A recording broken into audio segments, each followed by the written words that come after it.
Well, so we made the decision to go ahead and take the logo down. I'm not even that upset about it because, like I said,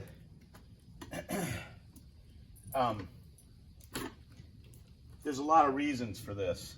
It doesn't mean that I'm not going to be doing Defender of Caregivers stuff anymore. It just means that I'm going to be able to travel incognito because, like, let's face it, it's not like this was growing. The recognition, most people thought that I was an ice cream man. Some people thought we were dog grooming. Had somebody think that we were a traveling veterinarian.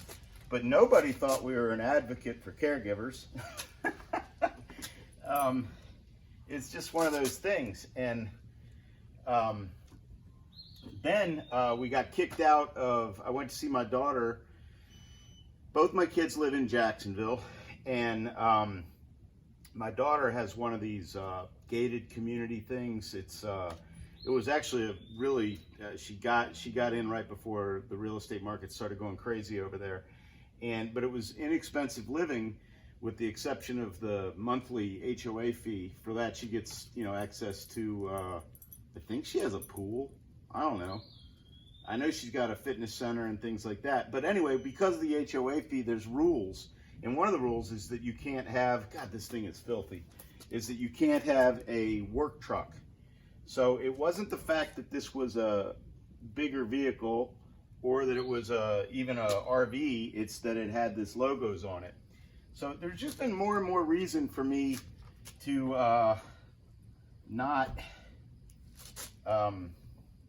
and like I said before, sometimes I was embarrassed because these are on here because it just didn't change the message of what I was trying to do, but it just didn't seem to help promote it.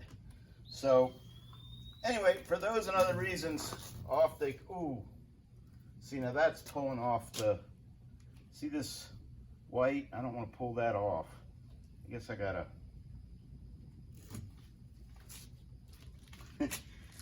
Charlie Towers at Tower Signs, who put this on for me, told me it was going to be much harder to take off than it was to put on. But we'll see. So anyway, it's the end of an era for the Docmobile. But in a lot of ways, it's the beginning. Having a lot of fun on the, I always talked about professional and personal stuff. And professionally, I'm having a lot of fun teaching chronic disease self-management and building a network of people that are teaching that, lay leader volunteers. And personally, I'm having a lot of fun doing comedy. And got a call the other day from a 55 plus community. Yeah, I'm a pluser. I had my 55th birthday about 6 years ago. So I'm a +6. Anyway, I got a call from a 55 plus community the other day that had heard about the comedy side of what I'm doing and asked to do a show.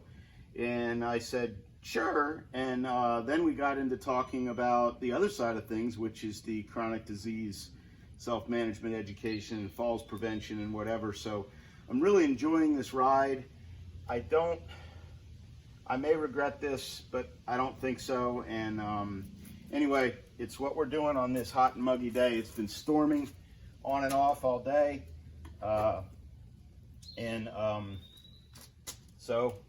I'm gonna do this and see how far I get, how hard it's gonna be, but we'll see you soon, and stay tuned. Thank you for being here, and although there was no real funny in this, let humor work. Let humor work.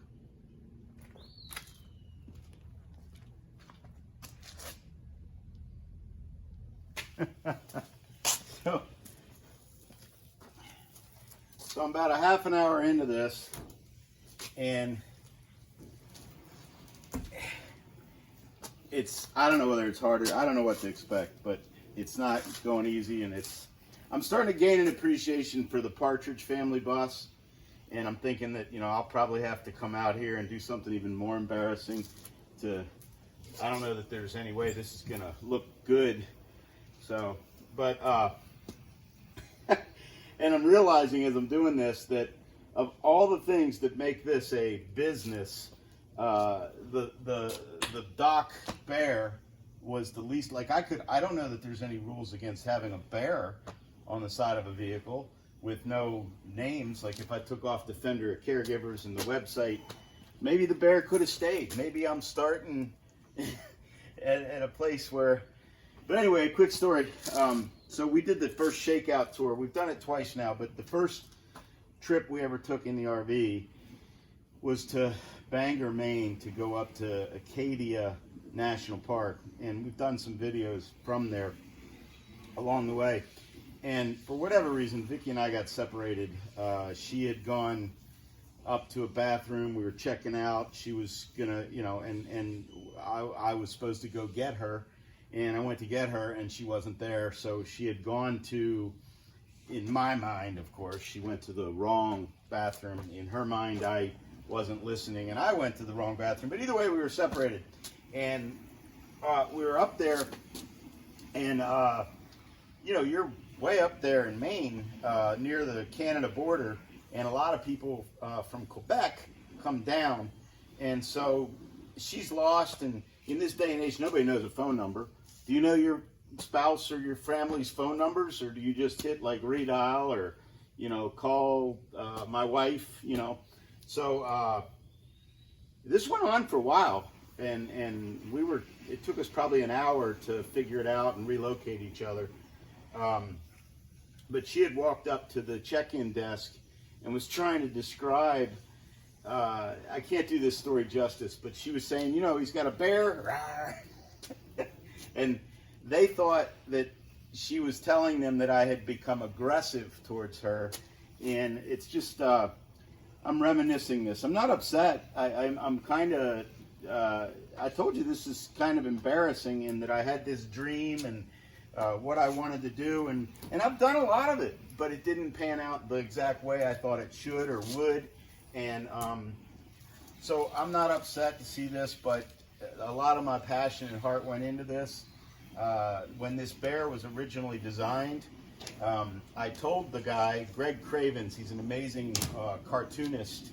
As a matter of fact, I think he's the president of the National Cartoonist Association or whatever. It's big business, drawing things like this. All I said to him, and we had never met, I said, I want, let me try and remember what I said this. I want like a cross between like Yogi the Bear and Underdog. You know, like somebody that is positive and feels like they can do something for others, but they really can't. And he came up with this design, and the original sketch of it, people told me it looked like me. And so, you know, I got into my head about all the stuff that I'm doing about personality and how we're sort of preordained to seek certain professions and to help others. And I started thinking that maybe in Greg Cravens, the artist's mind, that had a look, and we shared that look. But again, I'm getting too deep into this. You know, it's funny, I set out to be joyful and humorous and fun along the way, but the more I tried to get people to understand there was meaning behind it, the more like seriously funny I got, or just, it just, I'm actually grateful to be relieved of trying to put, I'm still a caregiver advocate. I'm still working in that space and with those people, but to take the defender of caregiver whole philosophy and I guess rigidity of the creative way of expressing it, it's like a release to take that off my shoulders and just get back to just kind of, you know, reading the room, so to speak, and delivering whatever message is called for at the time, depending on whoever the audience. This was something I was forcing, and in a lot of ways it took away from the goal. So, but yeah, there's this was a dream that I put together, and it just anyway, the more I talk, the more I'm sounding like I'm upset about this, but I'm not. I'm upset about how much work this is and how this is going to be an ugly van, whereas before I thought it was kind of quirky. But nonetheless, let's get back at it. All right, so the rain came. I didn't get it, so I'm going to be done for now. I left caregivers on. We'll take that off. I'm going to leave thank you for caring. We're going to talk more about this logo someday. So anyway, that's enough for now.